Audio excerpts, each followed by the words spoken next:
This call is now being recorded.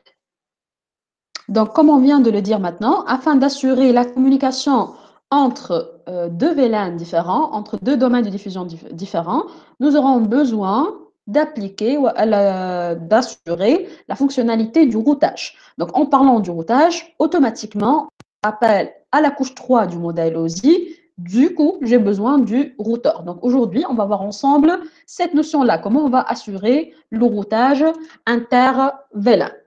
Donc, en parlant du routage inter-VLAN, nous avons déjà traité que la couche niveau 2, elle n'est pas capable d'assurer la communication entre deux domaines de diffusion différents, entre deux VLAN différents. Du coup, on fait appel plutôt à des notions de routage de niveau 3. Donc, la méthode de routage inter-VLAN, elle présente trois méthodes. D'accord? Donc, il y a la méthode classique de routage inter-VLAN. Il y a la méthode router on stick et il y a la méthode en utilisant un switch niveau 3. Donc, à chaque fois, vous avez besoin d'assurer une communication entre deux VLAN différents, vous devez sélectionner une de ces méthodes-là. Pour nous, au niveau de notre cours et notre atelier, on va s'intéresser uniquement à ces deux méthodes-là. La méthode du routage classique et la méthode du router on stick. Du coup, on va faire toujours appel à un routeur. Donc, comme c'est expliqué au niveau de ce schéma-là, pour faire communiquer ces deux machines, PC1 et PC3, le PC1, il appartient au VLAN 10 et le PC3, il appartient au VLAN 30. Donc, avant d'assurer la communication entre ces deux-là, impérativement, je dois installer un routeur, d'accord, pour assurer la communication. Donc, on va se baser méthode par méthode. Donc ici, au niveau de la méthode du routage inter-VLAN classique, on aura à installer un routeur. Donc chaque liaison physique, elle va être dédiée à un VLAN particulier. Donc au niveau de ce schéma-là, nous avons trois switches.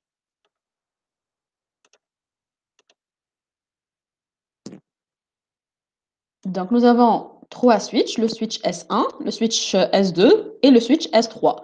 On doit configurer sur les trois switches la base des VLAN qui comporte trois VLAN, le VLAN 10, le VLAN 20 et le VLAN 30. À la fin, on doit assurer la communication entre ces machines-là. Donc, on a fait appel à un routeur et on a configuré une interface physique par VLAN. Donc, l'interface Gigabyte 00, elle va être dédiée au VLAN 10. L'interface Gigabyte 01, elle va être dédiée au VLAN 30. Du coup, suite à cette configuration, le PC1 et le PC3, ils puissent communiquer facilement. D'accord? Sauf que le routeur R1, il ne dispose pas d'autre interface face Ethernet pour être lié au switch. Du coup, le VLAN 20, il sera, voilà, la machine qui est connectée au VLAN 20, elle sera malheureusement bloquée. Donc, dans ce cas de figure, on a fait réussir la communication juste pour les machines qui appartiennent au PC1 et au PC3. D'accord? Donc, la liaison entre le routeur et le switch, ça va être en état access. Donc, ici, le switch via le port Fast Ethernet 03 et le port Fast Ethernet 04, ils vont avoir le mode access vu qu'ils vont transmettre le flux d'un seul VLAN. D'accord? Donc, ici, c'est le VLAN 10 et ici, c'est le VLAN 30. Donc, regardez, c'est le schéma de base par rapport à la méthode classique. Concernant les configurations, donc, comme j'ai bien précisé, chaque interface physique du routeur R1, elle aura une adresse IP. D'accord? Bien évidemment, cette adresse IP, elle appartient au réseau du VLAN 10. D'accord? Donc, 10.1 qui va être configuré sur l'interface Gigabyte 00, elle va être considérée en tant que quoi pour le PC1, à votre avis? Cette adresse 172.17.10.1, elle va être configurée pour l'interface Gigabyte 00. Pour la machine PC1, réellement, elle joue le rôle de quoi?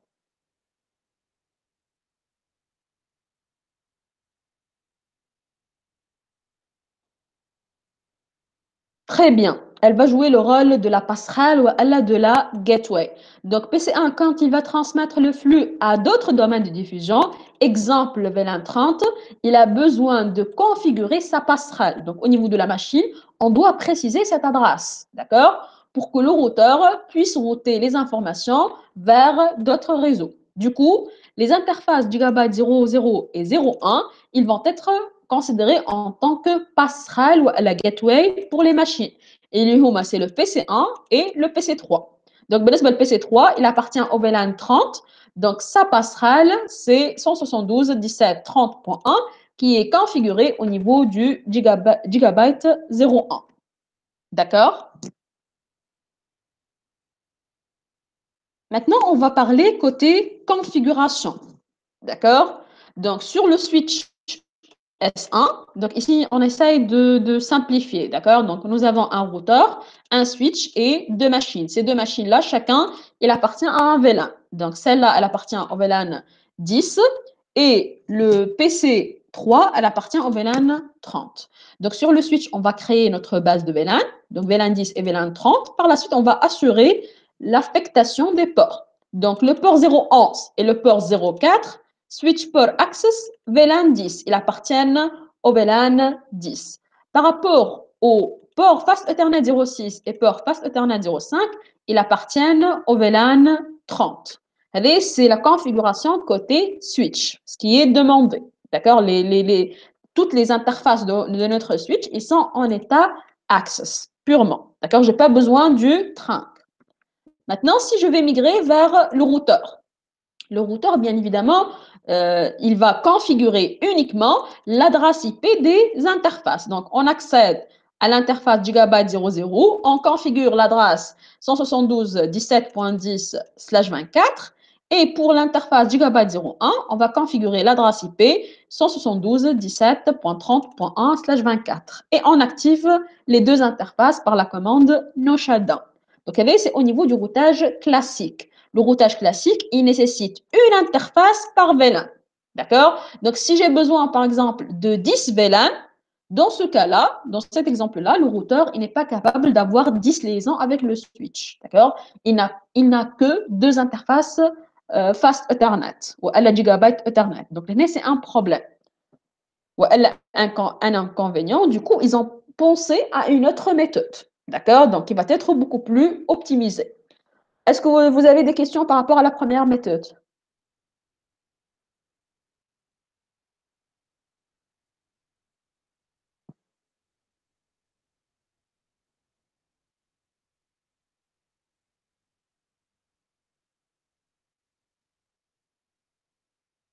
Ben, je vais vous montrer sur la maquette, d'accord? Donc, par la suite, à la fin de la séance, je vais distribuer une maquette similaire à celle-ci, d'accord? Donc, qui n'est pas configurée, d'accord? Avec le document PDF où vous allez trouver les commandes. Donc, la première méthode, c'est le routage interVLAN par interface, voilà ce qu'on appelle le routage classique.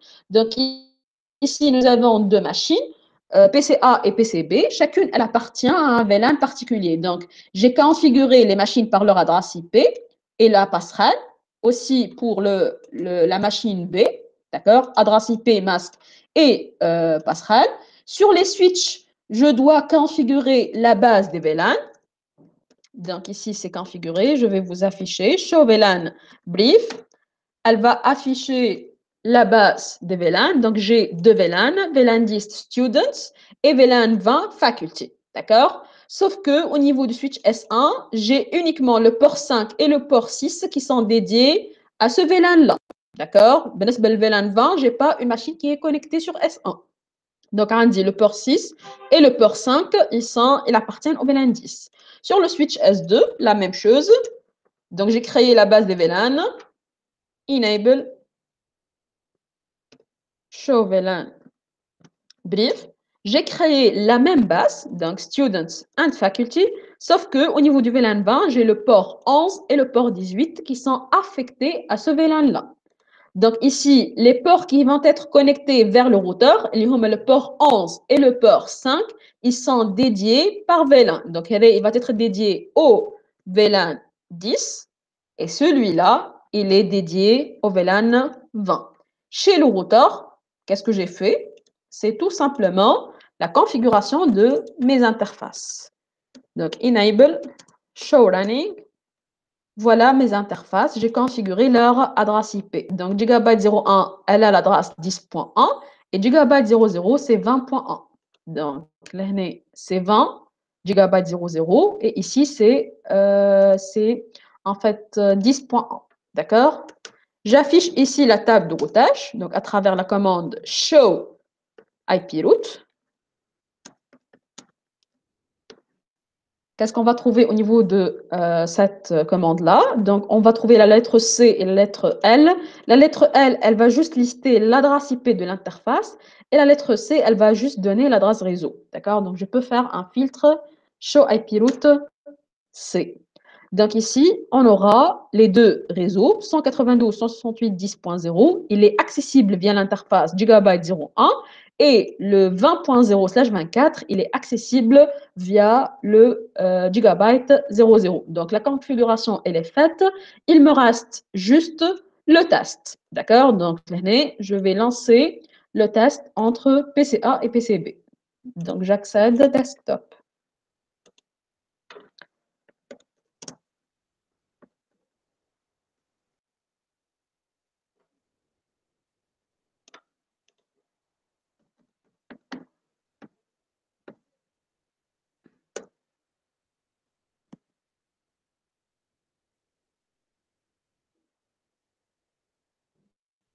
Voilà, donc j'ai un premier paquet qui est perdu, vu que c'est la première connexion, et par la suite, le ping, il est réussi. D'accord? Je teste à travers le PCB.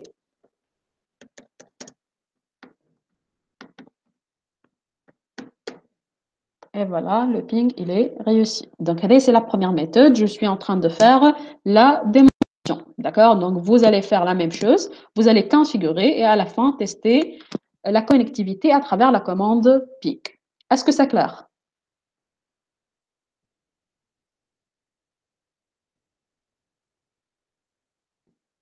Parfait.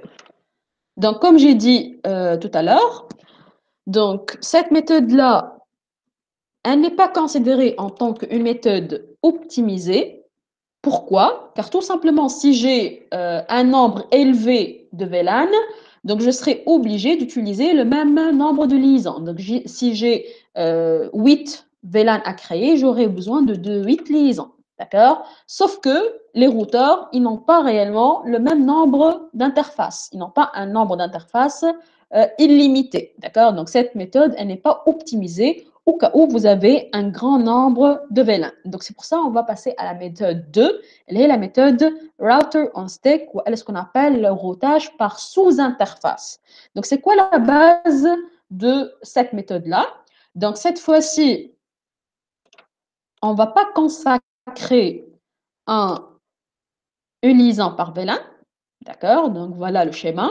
Nous avons uniquement une seule liaison pour tous les VLAN. Donc, là, on a le VLAN 10, VLAN 20 et VLAN 30. La base, elle était créée sur les 3 switches, la même base de données. Et nous avons assuré, bien évidemment, l'affectation des ports. D'accord? Donc, côté routeur maintenant, on va se baser sur ce qu'on appelle le sous-interface ou la sub-interfaces. On va créer des interfaces logiques. D'accord? Donc, physiquement, il n'existe pas.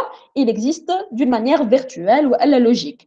Mais ces interfaces logiques, ils se basent sur une seule interface physique. Je ne peux pas créer une interface logique si je n'ai pas une interface physique existante et active. Notre interface physique, c'est l'interface Gigabyte 00. D'accord? À travers cette interface, je vais faire des instances. Je vais faire trois instances. Gigabyte 00.10, Gigabyte 00.20 et Gigabyte 00.30. D'accord? Ces trois interfaces virtuelles, ou ces trois interfaces considérées en tant que SAP interfaces ou sous-interfaces, ils auront des adresses IP. D'accord? Plus un masque et on active l'interface. Donc, ça sera l'adresse 10.1, 20.1 et 30.1. et ils vont être considérés pour ces machines-là en tant que passerelles par défaut. Remarquez bien, quand je vous ai montré le premier schéma du routage interVLAN, le PC2 tout à l'heure, il n'a pas eu une liaison propre. D'accord? Donc, je vous ai dit que la machine PC2, malheureusement, elle ne va pas réussir la communication vu qu'elle n'a pas une liaison entre le routeur et le switch. D'accord? Donc, maintenant, la question qui se pose. Sur le switch S1, le port qui le relie avec le routeur R1, dans notre cas, c'est le port Fast Ethernet 04. Il va avoir quel état? Est-ce qu'il peut avoir l'état Access?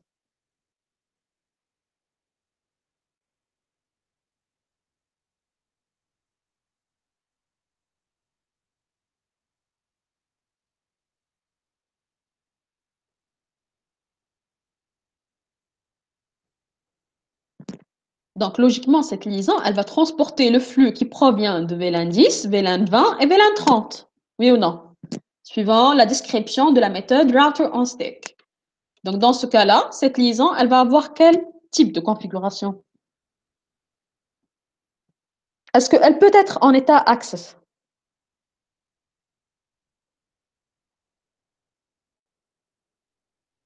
Exactement, elle va avoir la configuration trunk. Donc ici, je dois activer ce qu'on appelle le port d'agrégation, donc le switch port me trunk, pour qu'il puisse supporter le flux qui provient de chacun de ces VLAN-là. D'accord? Donc chaque flux, chaque paquet qui va être envoyé au routeur R1, il aura une TAC.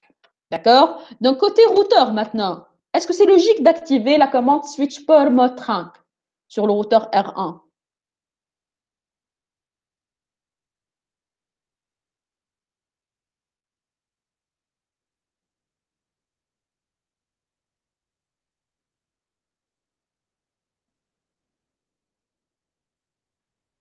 Est-ce que c'est logique d'activer le mode trunk sur le routeur R1?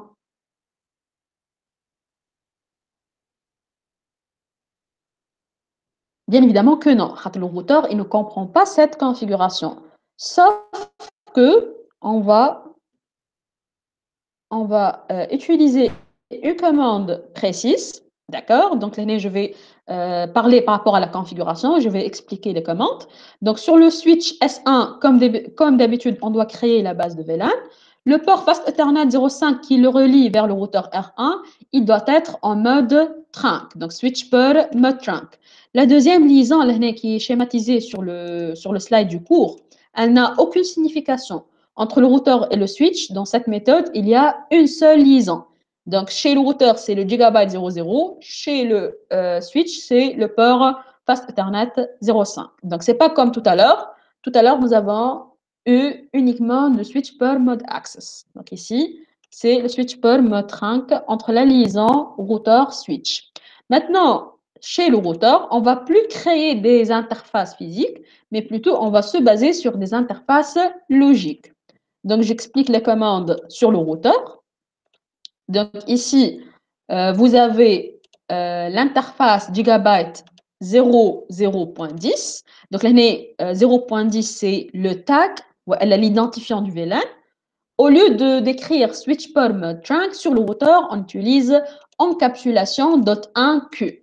Donc, encapsulation.1q, ici, je suis en train d'informer le routeur que sur cette liaison-là, vous allez recevoir des paquets ayant une tag. D'accord? Donc, on dirait, je suis en train de faire un marqueur, je suis en train de marquer ces paquets-là. Et je leur donne des ID, une étiquette qui va être faite sur les paquets IP, des tags. D'accord? Donc, encapsulation.1q 10. Donc, toujours le 10, c'est pour faire référence à notre VLAN. عندي le VLAN 30, نستعمل .1q 30. Je précise l'adresse IP et le masque. La deuxième interface, gigabyte 0030, encapsulation.1q 30. D'accord? Donc, ici, pour taguer les différents paquets qui vont être émis ou reçus. D'accord? Et je précise l'adresse IP. Après la configuration des interfaces logiques, il me reste juste d'activer l'interface physique. Je ne peux pas faire un no shutdown sur une interface logique. Donc, l'interface 00.10 ou la 00.30, on ne peut pas faire un no shutdown. D'accord? Je peux faire un no shutdown uniquement sur une interface physique. Est-ce que c'est clair?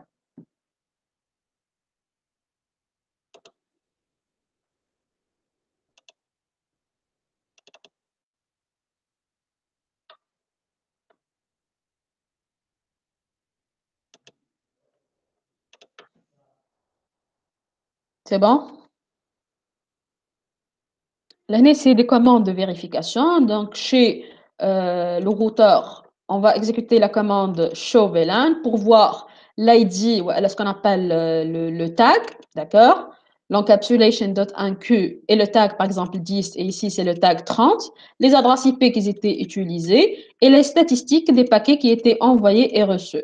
Là, c'est l'affichage de la table de routage. Donc ici, il va afficher par interface virtuelle. Donc 00.10, 00.30. D'accord? Donc c'est en termes de vérification. Là, c'est le test de connectivité après la configuration entre les machines. Voilà. Donc c'est à propos de la méthode 2. Donc je vais vous montrer sur la maquette. Donc voilà, là c'est le routage par sous-interface, c'est la même maquette, d'accord, de tout à l'heure, sauf que j'ai éliminé cette liaison, comme vous remarquez, d'accord. Donc la liaison entre S1 et S2, elle va être en mode trunk, de même ici d'ailleurs, d'accord, c'est en mode trunk. Donc entre S1 et S2, c'est en mode trunk, et entre le switch S1 et le routeur R2, donc ici, ça va être une liaison trunk à partir du switch. Et sur le routeur, on doit activer ce qu'on appelle l'encapsulation .1Q. Donc, j'ai créé la base ici.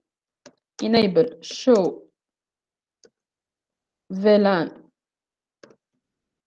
brief. Voilà la base des VLAN. D'accord? VLAN 10 et VLAN 20.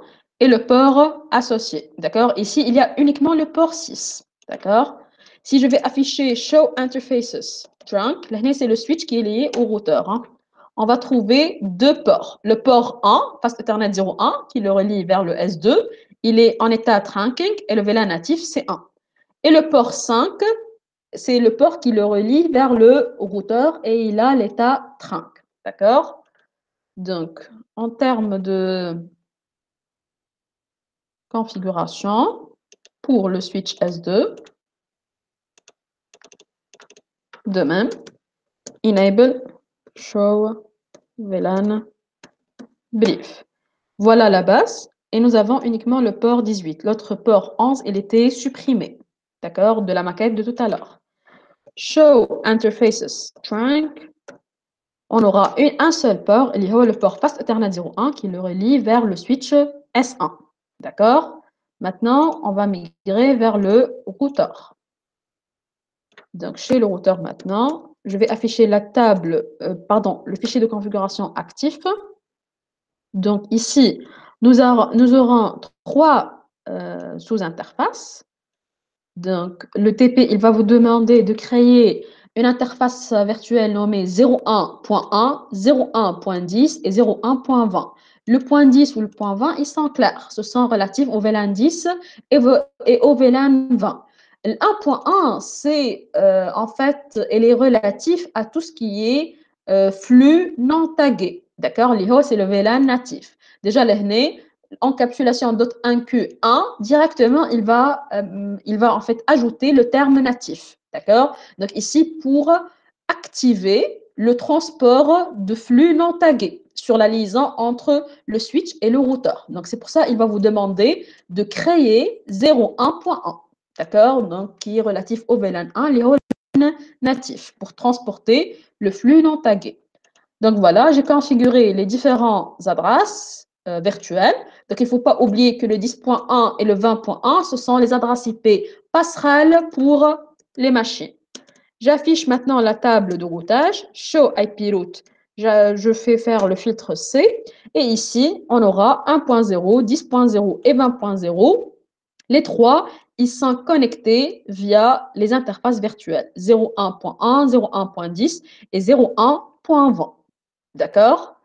Donc, il me reste quoi? Il me reste le test de connectivité. Voilà, les machines, ils sont configurées. 10, voilà. Donc, là, je vais tester.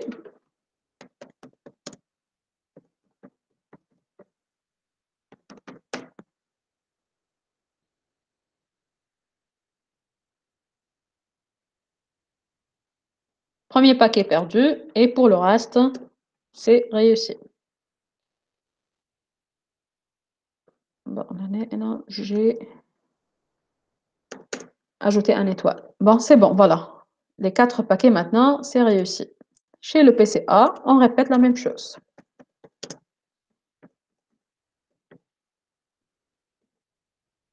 Point 20 normalement, point 3. Voilà, le ping, il est réussi. Donc, comme ça, on a pu assurer la communication entre deux machines qui appartiennent aux deux VLAN différents, ou à deux domaines de diffusion différents à travers le routeur. Donc, nous avons vu deux méthodes ensemble.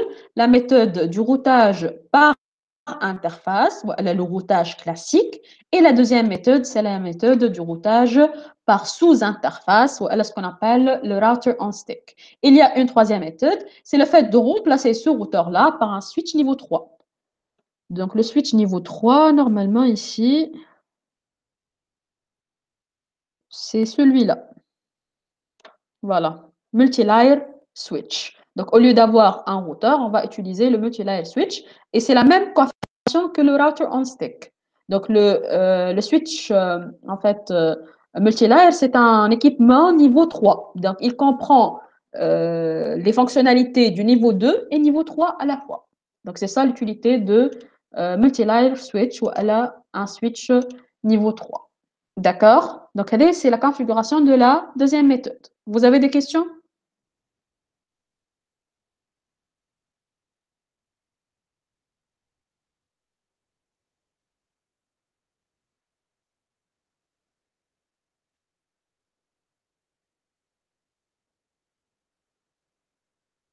Parfait. Donc, je vais partager avec vous maintenant toutes les ressources nécessaires en termes de documents PDF pour le TP, le cours et cette maquette non configurée. D'accord? Donc, s'il vous plaît, vous devez configurer depuis la configuration des machines, hein. Tout à configurer. Vous allez le trouver sur le document PDF. D'accord? Donc, je vais vous donner juste la maquette avec ce câblage-là. D'accord? Donc, vous pouvez le faire. Il est très facile. D'accord?